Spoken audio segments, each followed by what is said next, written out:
约的心态是我们可以谅解了。就乌克兰你在前面帮我抵到俄罗斯，但我也不敢正式跟俄罗斯翻脸，那怎么办呢？送钱、送武器，偷偷摸摸的，或者是制裁上面的表态，这都是间接的啦。那美国也怕中国偷偷摸摸送东西给俄罗斯啊，就先打预防针啊。这个乌克兰战场上不可以有中国的武器，你可以做，人家不能做啊。所以这个问题啊，隐隐约约世界大战的续战的慢慢开始。因为迁进来的国家越来越多，对，连莫名其妙的日本也参加俄乌战场去干嘛？对，你怎么看日本？跟你有万里之遥，利害关系也跟你不对等，对不对？你只是为了一个战队站在美国这一边，你去挑这个东西，挑那个东西，你以为俄罗斯是好惹的啊？中国那边都忘记了以前的旧账啊，朝鲜还怀念他殖民时代吗？对不对？所以很多很愚蠢的国家领袖，有的会表态效忠，有的是选边站，有的偷偷摸摸，有的不情不愿。一样啊，你看韩国现在就说，你美国要我给那么多钱啊，要表态，我不接受。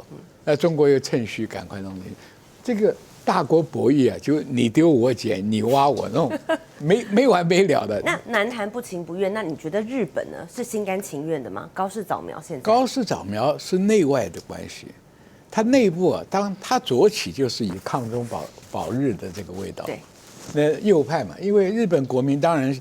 战后经济发达那么多年，当然希望变成一个正常国家。好不容易有一个人大大方方站起来，我日本要恢复以前的正常国家，有何不对？是对的啊，但你的做法就不对了。你去把台湾有事，关你什么事啊？你要去揽事，你要揽事，中国大陆会高兴吗？对不对？所以你揽了这个事以后，后面就连续上演啊，要去援助菲律宾。送船给他，又去拉拢澳大利亚，还有一个不堪烂泥扶不上墙的印度，你也去拉。印度洋，印度没有什么势力啊，对不对？那是美国在后面烧火。第一岛链，韩国态度捉摸不定，台湾军力是扶不起的阿斗，也不能形成第一岛链的角色。看来看去，像个人模人样的就是日本啊。日本国土啊、人口啊、武力啊，可以，那就担任第一岛链的棋子啊，可用的棋子。所以美国会支持日本，日本也抱这个心态，我只要拉到美国这个大国呢，我就可以对抗中国啊，对抗俄罗斯啊。所以你这么一搞，俄罗斯就翻脸了啊。普丁从来，俄罗斯上百年的历史是重欧轻亚的，从来不会跑到这边来，跑到折首岛一站。这是老子的地，话就讲明白了，派军舰跟中国的舰队一起在日本绕啊。对，在日本就越用这种形式呢，日本就说那我们更要正常化，我自卫队变成军队，对不对？填空武器，这就是自导自演，搞到最后入戏太深了。就入戏太深，他这个戏他不能改变立场嘛，他就学不会川普那么柔软啊。今天讲了，明天翻脸，后天讲了，再后天翻，再收回。高市早苗这个戏唱下去，他只有不停的唱啊，唱到现在，日本经济有问题，日本的政治内阁麻生太郎跟他也搞不好，对不对？那中国把稀土一卡，你日本的经济也有问题。对，日本的外债、日本的这个币值，都是问题啊。他不是惹火一身烧吗？但是他鸭子死了嘴巴硬，还在这样搞。其实我讲点火的都是美国、澳洲啊，只要用传统潜舰就可以称霸它这个南太平洋的一块。它的主要竞争对手是印尼嘛。结果美国，你做核子潜舰，我帮你。到后来英国也没办法做，美国也给他做。他给他核子潜舰什么意思？就是你可以参加打断中国“一带一路”的南海作战，跟印度洋，只有核能潜舰可以走这么远。支持日本，那日本就火在头上，这正好啊，兴在头上，又把澳洲拉进去。其实澳洲是个军事小国，它完全是美国的一个附庸，只是美国可用的一个基地而已。澳洲没有什么兵力啊，对不对？你去拉了菲律宾，那更惨了。菲律宾根本脱离殖民地没几天，我告诉你，菲律宾我很感慨啊。我记得38年39来台湾的时候，整个亚洲里面还是菲律宾最有钱的哦。哎，对，老总统还去访问过啊。现在今昔之彼，等到我代表国防部参谋作战市长是到菲律宾访问，才知道菲律宾有多可怜，穷啊，对不对？我去跟他参谋长叫租空域基地，马路上啊都是卖扇烟，就是说没有卖整包烟的，给他几个 piso， 给你3根4根的，对，然后卡拉 OK 门口都是荷枪实弹的，哇，治安很坏。对，那驻菲律宾武官跟我讲，他前天才被他解雇的司机抢了一票，所以我去看菲律宾那个华人的墓地啊，都盖成房子嘛，菲律宾难民住在里面。菲律宾现在也是一塌糊涂啊。小马可是跟杜特地的女儿闹得一塌糊涂，4万吨的榴莲烂在仓库里卖不掉，香蕉卖不掉，对不对？所以你日本去拉这些，能成一个团体跟势力吗？所以你看，北韩也不给你面子，给你几发飞弹，对，中国也卡到你的稀土，让你汽车工业的快垮，所以这不是自己惹火烧身吗？只为了一个路线问题，哎，前面这几十年里面从来没听说中国要去攻打日本的，对不对？从来没有啊，除了个钓鱼台以外，吵吵闹闹没有大事啊，对不对？那菲律宾也在碰瓷，钓鱼岛也是2个火药桶啊，你点着了，你收拾得了吗？欧洲也是这样。你今天在支持乌克兰，只有你什么英国只给他无人机支持他，只有让普丁，我今天已经打了5年了，我再不下狠手，我这个局怎么了？对，所以这个战争规模就是螺旋式上升。我觉得俄乌战场会更惨，乌克兰会死更多，俄国也死很多，所以为什么孙子兵法讲不要随便打仗啊，慎战啊？没有一个有好果子吃的啊。对，今天你说乌克兰好不好？我也蛮同情他，1000万人口流亡在外面，男孩子快死光了，对，将来女的又变成欧洲的8大行业的主角啊，这真是亡国灭种了。是，所以民主国家啊，选领袖真的要注意，选错一个人，万劫不复。还有内阁也很重要，对呀，对不对？现在形势好像有一点动起来了，虽然大家说美军是没有下场啦，但是美国的势力还在里面搅。我们就来看看，首先今天的标题很有意思，北约开火，日本战队来了，英国无人机也来支援。哎，俄罗斯不高兴了，俄罗斯在放话了，但整个战局会改变吗？俄乌战场啊，我们说打了4年了，穷了3个国家，富了3个国家，穷了3个国家。好，大家也在看，那中国是在哪一边呢？待会儿我们来聊。首先，我请帅化民帅央军我们一起来评论一下。你觉得现在北约这一局很妙？在美国飞澳之后，你发现，美国的盟友好像一个一个加入，或者是被迫加入。首先，我们来看西班牙的 F-18把俄罗斯的无人机打下来，什么意思？而且呢，它是执行北约的完整交战流程，雷达锁定，请求授权，获得许可，直接把它给打掉了。这是首次客场轮值的盟机战机，把就是飞到这个罗马尼亚本土的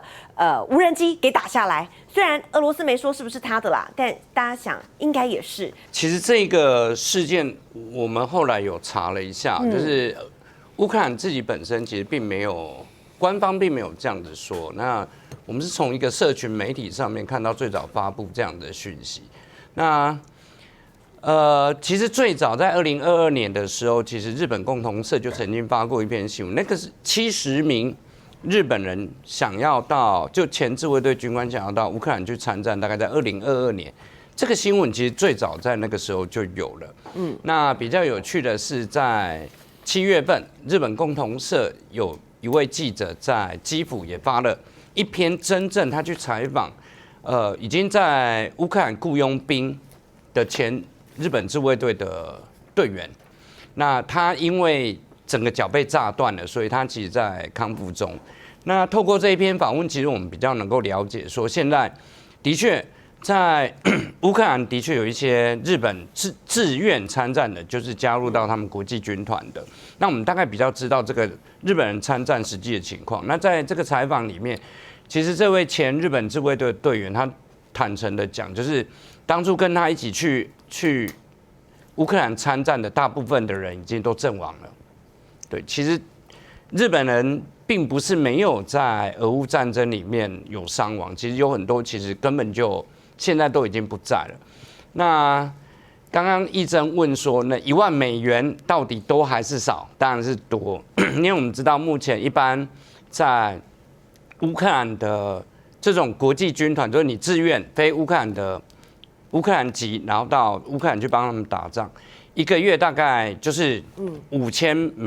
$5000，所以他等于是 double 的金额去雇他们哦？为什么？但是这是消息啊，因为我们并不知道真的有这个价钱。然后在共同社7月份发的这篇访问里面，其实就这个日本自卫队的前日本自卫队的队员，其实他有抱怨，他说其实他们外国人到乌克兰去打仗是被当作炮灰用，因为他们基本上就是叫你上战场的时候，其实并不会给你完整战场上面的形式，大部分都当炮灰用。所以这个日本的前自卫队队员其实有在抱怨这件事情。那记者有问他，那你康复了有？其实因为他已经一只腿不见了，因为他描述那个，因为他被部署到哈尔科夫附近，那他的那个整队是被俄罗斯的集束弹直接打在头上。他说他当场看到他旁边的伙伴。那个弹片是直接从眼睛打进去，然后他是最后一刻赶快躲到车子底下，他才活下来。但是没有多久之后，他的腿还是被炸断。所以其实他现在已经在做复健的这个过程。那记者有问他，那你复健完了以后，你还要回战场吗？那这位自卫队的队员他的讲法就是，其实他就是来追求生活上的刺激。对，他并不是说什么为了什么崇高的理想，其实很多在乌克兰打仗的这些不同国家的前退伍军人，其实他们有些或多或少都是有战争后战争后的创伤症候群。他们也知道他们在回到原本的社会是没有办法跟原来的社会融入，因为他看到他身边的队友，看到这么多的死亡，有很多他最好的朋友就死在他的面前，他是没有办法再融入正常的社会。那刚刚义珍提的这个就是乌克兰所提的这个消息，就是他们要组建一支全日本的作战分队，但我们从这张照片里面我们可以看出来，其实并不是全日本人。对，因为根据这张在国旗上面的签名，我们至少可以发现有韩国人。对，那因为他用繁体中文，所以其实我们没办法确定他是大陆的或者是台湾的，但可以确定他是中国人，因为这个手写的中文其实繁体字跟简体字其实是一样的，所以我们没有办法判断。但唯一我们可以证明的就是这张照片其实跟乌克兰自己本身的说法是不相符的，因为他说全日本人的作战分队，但是这个照片你们看到其实并不是完全是日本人，所以这个消息有阴谋论就对了。我觉得是李大中老师有在点头，对，他是刻意被炒作的，而且日本官方也没有认为，也没有承认这个消息，而且他们极力的劝阻他们的国民不要到乌克兰去参战。所以目前在乌克兰参战的这些日本人，他们其实透过其他的管道，那自行到乌克兰去加入这场战争。了解。高市早苗入戏太深，现在还想当女主角，所以搞得现在日本要下场了，你很惊讶吧？美国都没有下场，日本要下场了。好，我先前情提要一下这日本的军方是这样讲，他说没有，这是个人行为。但我们先一一来拆解日本到底发生什么事呢？首先，我们先带大家来看乌克兰军方说，乌军首次要组成一个纯日本人战斗分队，据传有70名日日籍人员来报道，大约50名，他的背景呢跟日本自卫队有关，里面包含来自韩国、台湾、大陆的公民、前法国外籍军团，但是这不是普通的雇佣兵，月薪$10,000哦，$10,000到底高还低啊？我们请邱老师帮我们分析一下。但是很多人在分析的，其实这笔钱他买的不是这一些日本退役的作战人员，而是买一个入场券，代表什么呢？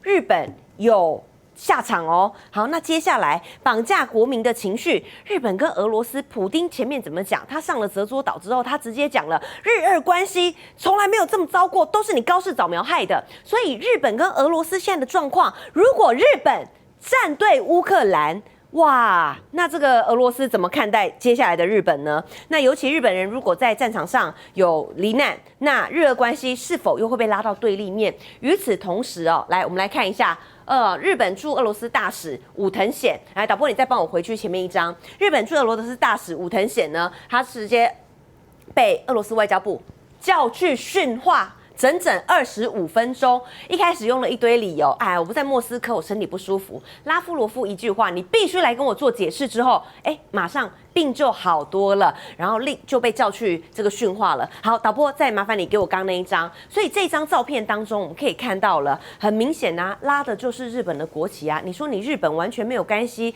你也说不过去吧？然后这边还写了一些中文字，川普的这个立场其实非常的明显嘛，他就是跟拜登还是不太一样哈，因为在拜登时期，我们可以知道美国的政策上是几乎是毫无保留支持乌克兰，只差没有派遣实际的部队参战，要的武器装备、军援、财政援助、外交援助，什么各式各样的这种制裁，美国都几乎是做到底的。但是川普的看法不同啊，川普认为说我还是不能够提供乌克兰空白支票。好，所以很多时候乌克兰现在要的武器装备，美国会用一种方法去回绝或婉拒，因为美国有美国自己最优先的防卫的顺序，还包括中东战争。那这次回到刚才讲的英国跟这个美国，因为我们知道拉夫罗夫抗议英国跟美国也不是第一次，那这一次其实是刚刚有特别提到英国的航太系统公司 BAE 又提供2款这个无人机给乌克兰使用。但我们要知道的地方是，从俄乌战争打响之后，整个北约国家里面，除了美国之外，谁对乌克兰最支持？2个国家，一个是英国，还有后来的德国。以军援这个乌克兰的这个总量来看的话，英国大概是排第2或第3。但这一次其实又来一次，但是它不是第一次提供无人机，而且英国的角色比较关键是，它通常是在北约国家里面率先提供部分的武器装备，成为新的门槛。过了之后，很多国家就开始仿效。所以无人机它不是第一次给，大家还有没有印象？暴风之影巡弋飞弹也是英国开始给的，还有挑战者2式这个 challenge。也是英国先提供主力战车，这些好像都打掉了，都打掉了，打没了。但是英国通常说我第一个给，也包括这个所谓的这个各式各样的这个火箭载具，还有防空飞弹、防装甲系统，还有自走炮。其实英国通常扮演这样的角色，所以这一次拉夫罗夫警告美国跟这个英国，其实我觉得有点是外交上的来来回回。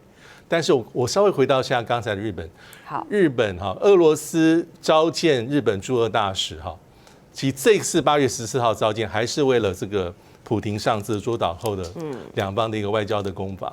但是有没有真正抗议日本去提供武器装备给乌克兰？有，在今年4月份，那是因为那时候有一个日本的这个无人机公司。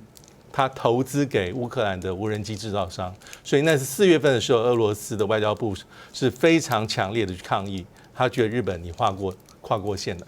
那至于其他的这个欧洲国家，美国、英国甚至德国、法国有类似新的武器装备的提供，其基本上德国的对不起，俄罗斯反应就是如此的坚决，还是不同。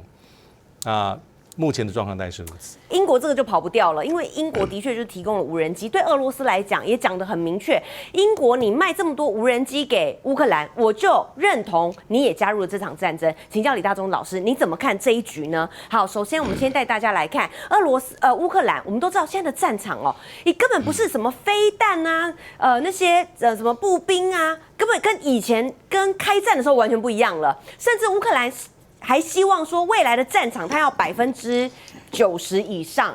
最好都是无人，包含它的后勤补给啊，都不用人了。所以现在呢，无人机的世代来了。我们来看这个新的战场，乌克兰现在呢已经用到了英制的远程无人机哦，它专门拿来干嘛？它就是专门拿来打俄罗斯的，打俄罗斯的军事设施，打俄罗斯的核心工业。据说有一场跨境的空袭，已经造成俄罗斯损失大概400亿欧元。整个战火已经从边境打到俄罗斯的本土核心，已经从乌克兰自己的无人机打到英制的无人机了，所以现在呢，这款无人机它作战半径240公里，那是由2家英国的公司来制作的，那还有一些远程的没有公开型号的，航程将近有1000公里，就专门来打俄罗斯。那英国国防部是这样讲，他觉得说没有啊，我没有打，我原屋装备，我只是来帮助乌克兰抵御非法入侵，他怎么用我管不到啊。那再来，俄罗斯很生气啊，驻伦敦大使馆说，你英国你继续送无人机，你就是纵容乌军空袭，你严重的升级局势，我一定会强力反击，我要让英国付出沉重的代价。我们都知道，俄罗斯战斗民族，他会这样讲，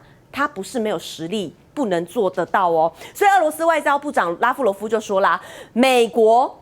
你不要以为我们看到只有什么英国、日本等等，美国你深度的参与乌克兰对俄罗斯本土的打击目标，你提供了情报数据啊，不然那些无人机怎么打的？没有星链怎么打得到的？组织还有实施这些打击行动都扮演着关键角色。但问题来咯，高层的部分不了。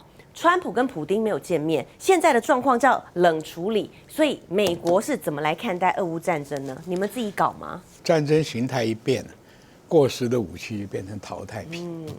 因为俄乌战争打到现在，俄罗斯12000辆坦克车没有了。对，在二战的时候这还得了，这是主力的，对不对？第二个，武林上有一句话：唯快不破。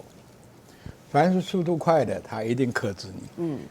无人机，这个罗先讲的这个武装直升机，在波湾战争里面大显神威啊！那是地面低空空优的拥有者，打 air-land battle 的时候，它杀伤力超强。但是碰上现在监射的防空武器，它就死无葬身，因为你的速度慢，监射的这个刺针飞弹啦这一类的防空武器轻便灵巧，你出现你的目标大，你看不到它，一发你就完了。所以武装直升机也被这个战争淘汰了。对，第三个，无人机是靠量取胜，是无人机有369等的无人机。有好的无人机，有长程的无人机，有短程的无人机，有可以被干扰的无人机，也有不被干扰的无人机。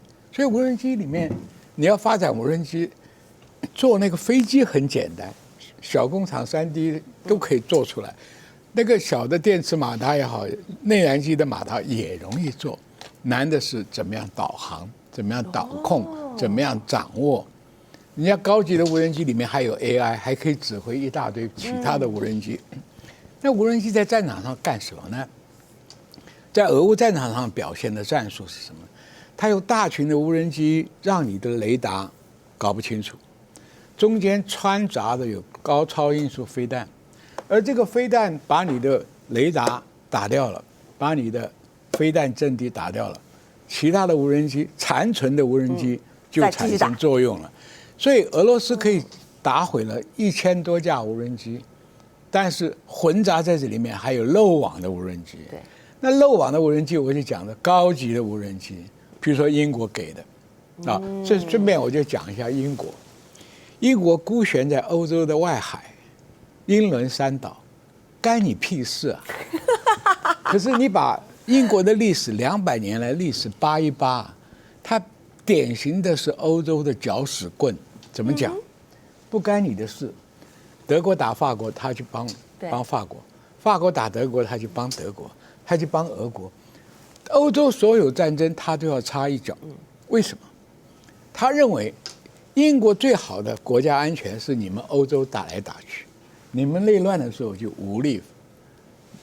而且想到我还有声量，我当年是日不落大帝国，现在没有我的话语权还行吗？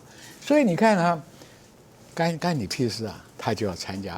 第三个观众还是不知道的一点，乌克兰曾经是军火大国，哎，对，你们不要搞清楚，哎，世界粮仓，当初军火大国，粮仓它是天然条件。中国买的瓦良格号辽宁舰，乌克兰造的。是。当初俄罗斯、苏联时代，这个超级的这个飞弹，他做的，他可是军火大国啊！只是后来不争气，解体以后，全世界的军火走私贩子都到他那去，外号是走私大国啊，贪腐啊！不要小看乌克兰的科技人才啊！当年中国还花很多钱聘了乌克兰的军火的技师去。对，中国的军武科技提升跟乌克兰有关系啊。乌克兰用无人机打掉对俄罗斯的巡防舰，所以这就是乌克兰厉害的地方。我上次我就讲嘛，台湾要发展无人机，不要买美国那个库存品啊，那个弹簧刀是没用的啊。你到乌克兰，乌克兰需要钱嘛，我们他妈有的是送那些冤枉钱，不如拿钱给乌克兰买2架，而且还有啊，飞机买来还要买它的参数啊，作战的方法，不是你想象中间键盘一按它就去炸了，怎么样找到人家雷达死角，怎么样避开人家的拦截，怎么样？哎，无人机还有 Wi-Fi 的，为什么？电子场干扰的时候，你无人机，人家电子战力量强的话，可以让你的无人机飞回来炸你自己，你知道吧？它的电波该台，所以就跟那个托式飞弹一样，后面带了一个很细的 Y 光线，那从后面来指挥。你像乌克兰现在搞那个火鹤很恐怖，它跟导弹有什么两样？你讲它是对啊，巡弋飞弹看起来就像导弹，6吨重哎，对，它的弹头他们900这个1000多公斤的弹头炸下来不得了啊！所以我讲嘛，乌克兰2样东西很值得人家肯定：部队的作战韧性，兵源这么不充足，战场上能苦撑，没水没粮没弹的状况，极寒的天气之下还能撑5年。我不得不佩服乌克兰的军人，这一点我凭良心讲，吃苦耐劳，能打，对不对？第二个，俄罗斯也是战斗民族，这2个打起来，那这是火花四战啊！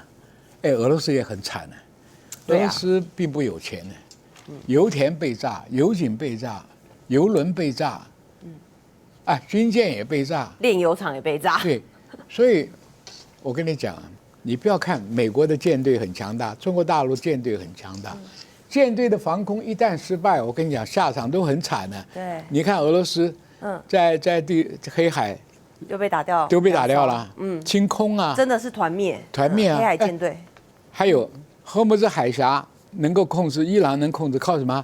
无人机、导弹打，我不打你美军，我打你商船，打商船不跟吃豆腐一样，打掉一条就没人愿意走啊，对不对？军舰它是没打，打也是一样。现在搞得好像乌克兰还变成这个无人机生产的大国了，它还有实战经验呢。好，接下来我们先来看乌克兰最近呢，它用它国产的火鹤巡弋飞弹，因为现在你知道目标很多，俄罗斯很大，打不完的，那它要打哪里对俄罗斯会造成它有痛的感觉呢？我们先来看乌克兰用这个火鹤巡弋飞弹，它打俄罗斯的太空火箭中心。好，所以有人就在讲，这是不是在打这个俄版星链呢？那再来超过800架无人机打进莫斯科，他打什么呢？他打电商仓库，据说就是要打乱他的后勤补给。然后你也知道，电商仓库里面就有很多民众买的东西啦，你的包裹可能也在里面啊，民众会有感觉，民生的物流会受到损失。那俄罗斯也发布战报了，1天之内他打掉了1478架乌克兰的无人机，这是开战以来最高纪录。其实看到这个数字的背后，我也很好奇，俄罗斯是怎么1天之内可以打掉这么多无人机？等一下请徐将军帮我们分析。那再来呢，打的当然就是军工企业啦，比如说有一些做这个军工企业的燃点啊，就变打击对象，因为这些地方专门就是生产无人机，专门就是生产我刚刚讲的打俄罗斯火箭中心的这个火鹤巡弋飞弹，重达6吨。弹头1150公斤，最大射程3000公里，很明显嘛，火鹤就是来打俄罗斯，俄罗斯现在目标就打这边，那也包含，因为这个跟陆军有关系，我一并也请教帅阳君哦。那现在呢，俄罗斯其实它也有损伤哦，我们来看到这个直升机，我们比较少聊哦，卡52短吻2。在俄罗斯战场，据说被打掉了54架。那如果再加上其他的旋翼机，俄罗斯的直升机总共损失354架。那战场这个无人机平台呢，其实它主要锁定就是，比如说前线的侦察、装甲的猎杀。那你也知道，现在已经不是装甲战，现在全部是无人机战了。那乌克兰呢，也直接来打俄罗斯的黑海舰队，有一个标写的很耸动啦，黑海舰队也被团灭啦。的确，2艘巡防舰俄罗斯的又被打坏了。因为这个费多罗夫其实他是在今年1月份才就任国防部长，但7月份就下台。那他在出任国防部长之前，他是副总理，而且他主管什么？主管的是科技 AI。好，所以他就任国防部长之后，他自己有说，他把他的重点放在国防部的内部很多改革，包括采购的程序。但在今年7月份的时候，其实泽连斯基是把他解职。那同时解职的还有包括俄罗斯的武装部队的司令，因为一直有传闻，这2位是不和。但不管如何，支持这位前部长的俄罗斯老百姓还蛮多。那很多人甚至会这样解读说，这个把这位年轻有为的部长解职下来，其实是泽连斯基后面有一些他的政治盘算。那再回到刚刚，到底这场战争打下去4年多，谁是赢家，谁是输家？我觉得输家非常清楚，不外乎就是乌克兰。我觉得他是非常惨重，战场在自己国土之上。那现在讲的都是军费暴增。那刚才崔将军有讲好多国民是流落到海外。大家有没有想过，哪一天战争结束之后，也是漫漫长路？我指的是国家的重建跟复建。那基本上是一个无底洞。穷尽欧盟、欧洲跟美国之力，都很难负担得起这天文数字。俄罗斯也好不到哪去哈，因为战争打到现在4年多，其实俄罗斯官兵的伤亡有很多的估算，但是有人说至少是150万左右。那战死的俄罗斯官兵可能达到40万。那俄罗斯我们要知道，俄罗斯在打这场战争之后，我觉得它的国际处境还是更加的孤立。而且非常有趣，因为像芬兰跟瑞典这样的国家，长年以来是不加入北约的，打了之后反而加入北约。我相信这是不是俄罗斯想要见到的状况。那我觉得美国基本上2方面，当然是军火商是赢家，但是在拜登任内，我会这样评估了。美国的这个地缘战略的位置比过去更优势。因为过去欧洲国家在谈战略自主，打了之后北约的重要性被凸显出来，但现在川普又是成为另外一个风貌，因为川普对北约同样在鞭打。对，那同时我觉得中国大陆，我觉得加减减之后，我觉得他也算是赢家的一员。为什么要这样说？我觉得俄乌战争爆发之后，我觉得俄罗斯在很多层面上依赖中国大陆的程度比过去更增加。看起来好像是唇亡齿寒，但这个依赖的程度是有分别的。俄罗斯不管是在金融、在能源、在外交的处境之下，都是对中国大陆依赖更多。那中国大陆基本上跟西方国家并没有因为俄乌战争而撕破脸，同时它还是跟普丁保有非常好的关系。所以我会说，多少中国大陆还是属于比较得分多的一个阵营的一员呢。防晒乳我选 KS 皇家呵护抗光清爽高防晒凝露，它有珍贵的榨藻植萃，延缓肌肤老化，维持青春弹力。